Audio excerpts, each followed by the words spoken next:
Goeiedag almal, ek is Manny van Bloemfontein. Dit is vandag donderdag, die 23ste April 2026. Ons doen die nuus in kollig en ons hoofopskrifte vandag sê: polisielid borg geweier oor besit van onwettige artikels. Nuushooftrekke vir vandag: DA dien 'n klagte in teen die minister Sisi Tolashe oor 2 nutsvoertuie wat geskenke was. Polisielid borg geweier oor die onwettige besit van dossiere en wapens. Landbousektor het goeie nuus oor inentings teen back-and-closure. 18-jarige senter maak sy buiging in Stolmer se VRK span. Protea dames beklink die T20 reeks teen Indië. PJ Botha kry 100ste wedstryd in VRK vir die leeuspan. Fanie Nkosi het vroeër verskyn op 'n reeks ernstige aanklagtes wat skolkgolwe teen die gemeenskap en die breë regstelsel ingestuur het. Hy staan tereg op klagtes van die onwettige besit van vuurwapens en ammunisie, sowel as die onwettige besit van saakdossiere. Hierdie aanklagtes is op hulle eie reeds uitermate ernstig, maar dit word verder vererger deur die beweringe dat hy bande met georganiseerde misdaadsyndikaate het.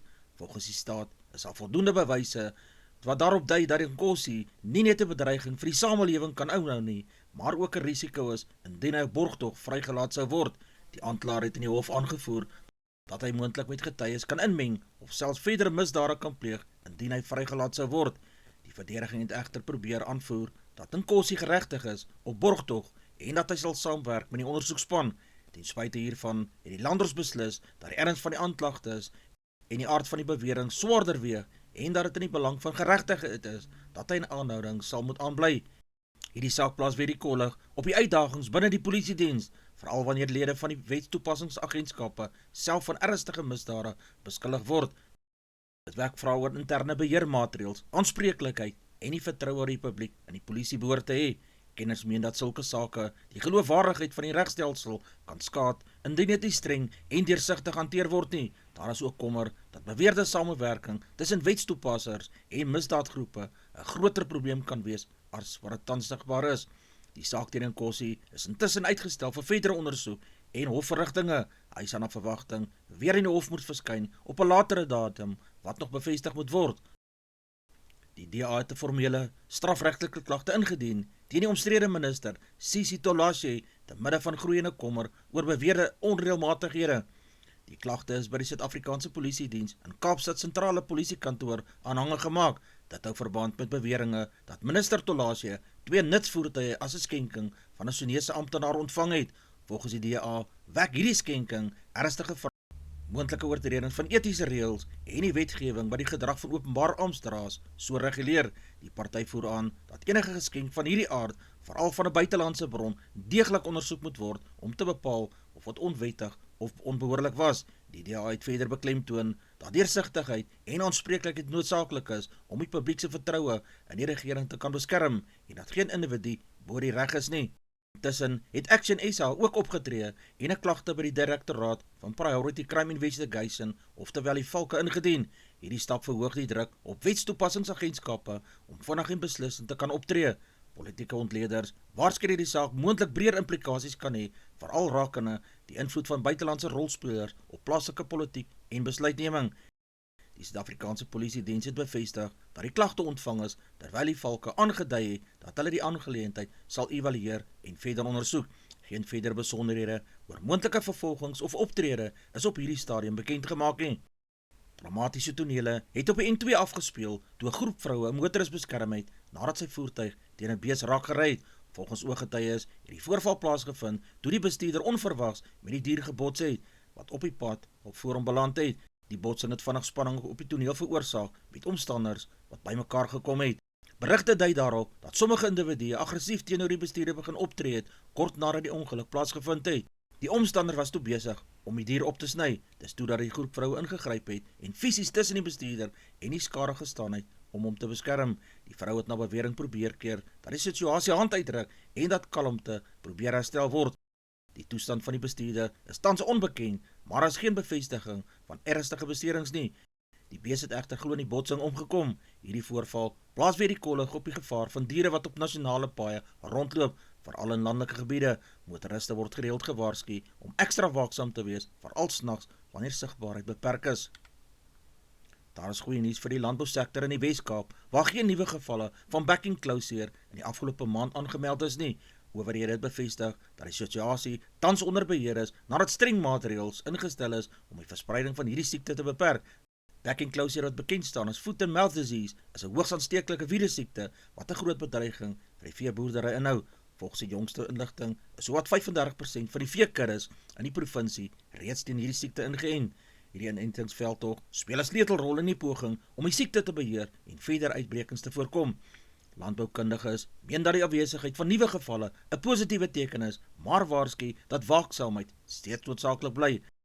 Die uitbreking van backing closure het vroeër groot kommer veroorsaak met moontlike ekonomiese verliese en handelsbeperkings wat die bedryf kon raak. Die jongste ontwikkeling bring egter hoop vir produsente en uitvoerders wat afhanklik is van stabiele en siektevrye toestande. Hoewel die situasie verbeter het, bly die fokus nou op volgehoue beheer en voorkoming. Daar is 'n duidelike toename in die gebruik van kredietkaarte in Suid-Afrika, terwyl 'n groeie aantal welgestelde kliënte hulle bankdienste geskuif het na die Capitec Bank. Volgens die jongste tendense in die banksektor maak al hoe meer Suid-Afrikaners staat op kredietkaarte om hulle daaglikse uitgawes te bestuur. Kenners waarsku egter dat hierdie groei in kredietgebruik ook die risiko's inhou, veral vir gebruikers wat steeds onder finansiële druk verkeer. Tussen is daar 'n merkbare verskywing onder hoër inkomste kliënte wat tradisioneel by gevestigde banke gebly. Meer van hierdie kliënte kies nou vir Capitec Bank wat bekend is vir sy eenvoud, laer fooie en digitale benadering rondom bankdienste. Hierdie ontwikkelinge sal waarskynlik 'n impak hê op mededinging tussen banke en kan lei tot verdere innovasie en beter dienste vir alle kliënte. Daar heers tans kommer oor 'n gebrek aan deursigtigheid rondom die presiese hoeveelheid olievoorrade wat Suid-Afrika beskikbaar het. Kenners en ontleeders wys daarop dat daar min tot geen duidelike onlangse inligting in die openbare domein is oor die land se strategiese oliereserwes nie. Suid-Afrika wat grootliks afhanklik is van ingevoerde ruolie, bestuur sy brandstofvoorrade deur 'n kombinasie van kommersiële en strategiese reserwes. Instellings soos Sentra Energiefond speel 'n belangrike sleutelrol in die bestuur van hierdie hulpbronne. Die gebrek aan spesifieke data oor hoeveel olievate tans beskikbaar is, wek egter vrae oor paraatheid in die geval van internasionale krisisse, voorsieningsonderbrekings of skerp stygings in oliepryse. 'n Nuwe peiling toon na die algemene publiek toenemend hulle besteding begin sny, met minder mense wat uit eet en ook hulle reisplanne beperk weens die druk van die huidige ekonomiese klimaat. Volgens die peiling ervaar baie huishoudings finansiële spanning as gevolg van stygende lewenskostes, insluitend hoër voedselpryse, brandstofkostes en algemene uitgawes. As gevolg hiervan prioritiseer verbruikers nou noodsaaklike uitgawes bo luuksehede soos restaurantbesoeke en vakansies. Ekonomiese ontleeders sê hierdie tendens is nie onverwags nie. Wanneer ekonomiese druk toeneem, is die eerste uitgawes wat gesny word gewoonlik ontspanning en nie noodsaaklike aktiwiteite. Dit sluit in uit eet, naweke weggaan en langer vakansies.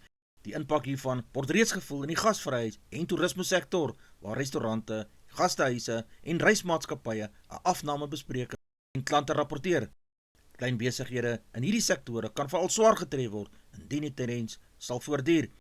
Kenners waarsku dat hierdie afnames in besteding 'n kettingreaksie in die ekonomie kan veroorsaak. Minder verbruikersbesteding beteken minder inkomste vir besighede wat op sy beurt kan lei tot werksverliese en verdere ekonomiese afswaai. Aan die ander kant sê die finansiële adviseurs dat dit 'n verstandige stap van verbruikers is om hulle besteding aan te pas en binne hulle vermoë te leef waar tydens moeilike tye sal ontstaan. Begrotingsbeheer en skuldvermindering word nou belangriker as ooit.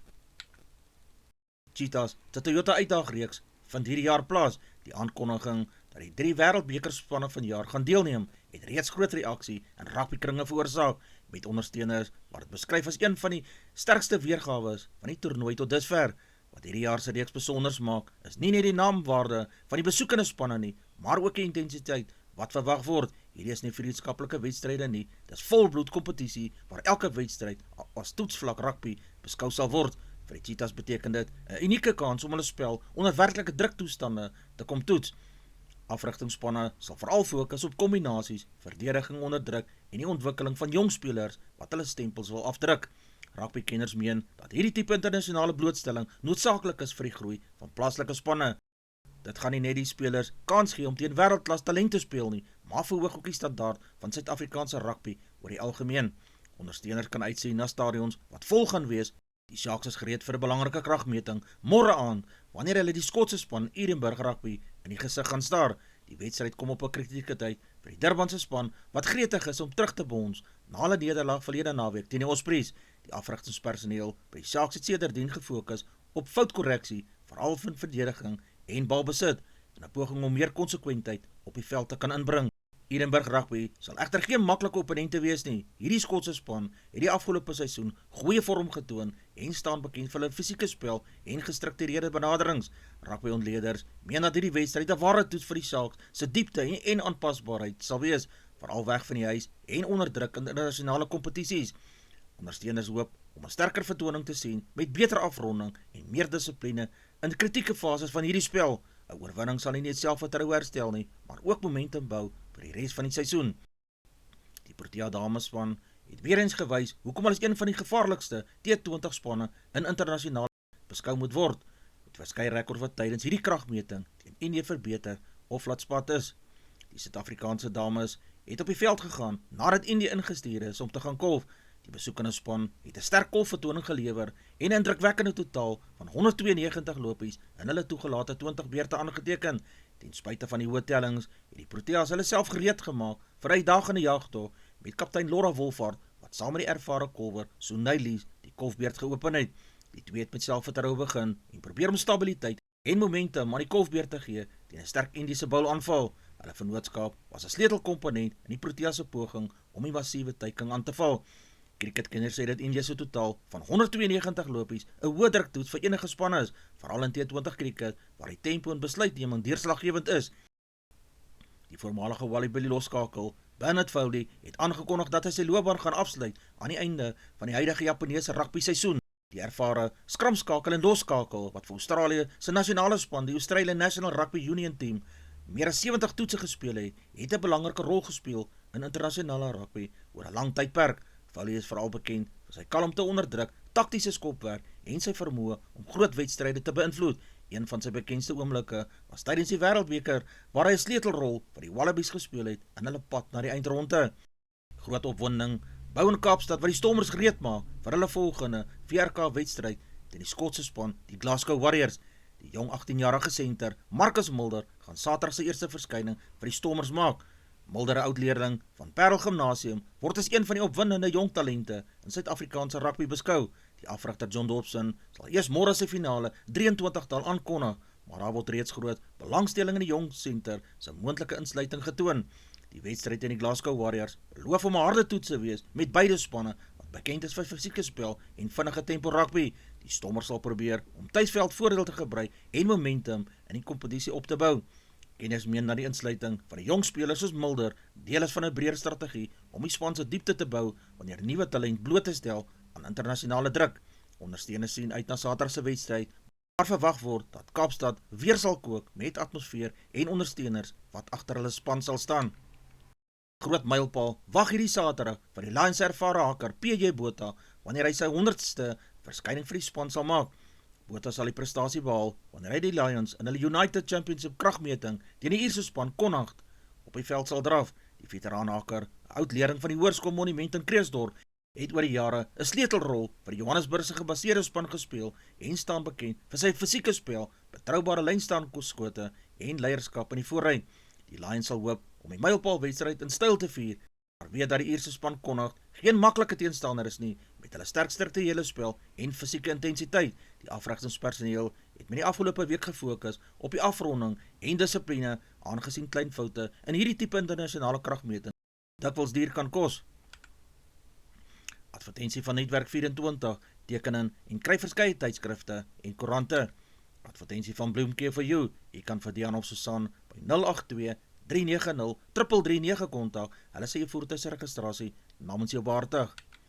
Ons weerberig vir die streek lyk so: Messina 16-19, Polokwane 12-15, Lephalale 15-17, Mbombela 13-15, Mahikeng 13-16, Pretoria 12-18, Johannesburg 10-14, Ermelo 7-9, Galagadi 15-29, Gaborone 14-18, Richards Bay 15-19, Pietermaritzburg 8-15, Durban 15-19, Port St Johns 14-21, Pongola 16-18, Maputo 17-20, Bethlehem 6-9, Bloemfontein 10-17, Allewal Noord 5 en 16, Welkom 11 en 17, Vryburg 13 en 18, Kimberley 10-22, Appington 11-29, Prieska 9-27, Springbok 12 en 26, Karasburg 11-26, Keetmanshoop 14-28, Mariental 14-31, Alexanderbaai 17-33, Brandvlei 9-25, Loederitsbaai 19-34, Vredendal 14-27, Kaapstad 11-23, Sutherland 2-18, George 9-22, Jeffreys Bay 11-22, Cabarra 10-23, Grafreinet 4-20 in die middag, Kapogelas 14-19, De Aar 5-19, Molteno 1-14, Beaufort Wes 7-22, Oos-London 12-21, Mabalani 17-20.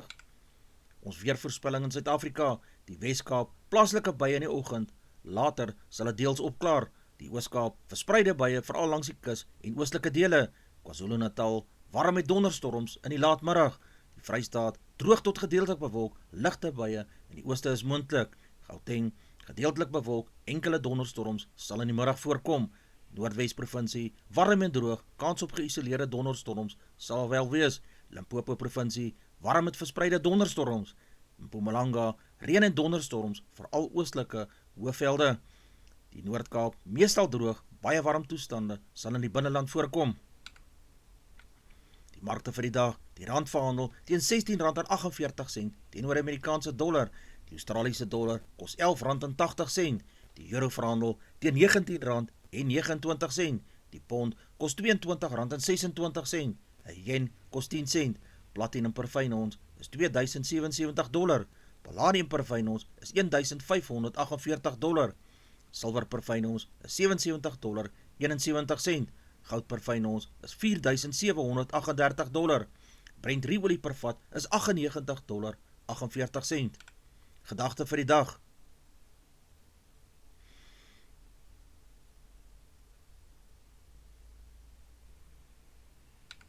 Dis al vir vandag. Onthou om te like, deel met jou vriende en jou vriendinne en onthou om te subscribe. 'n Aangename dag word vir almal toegewens.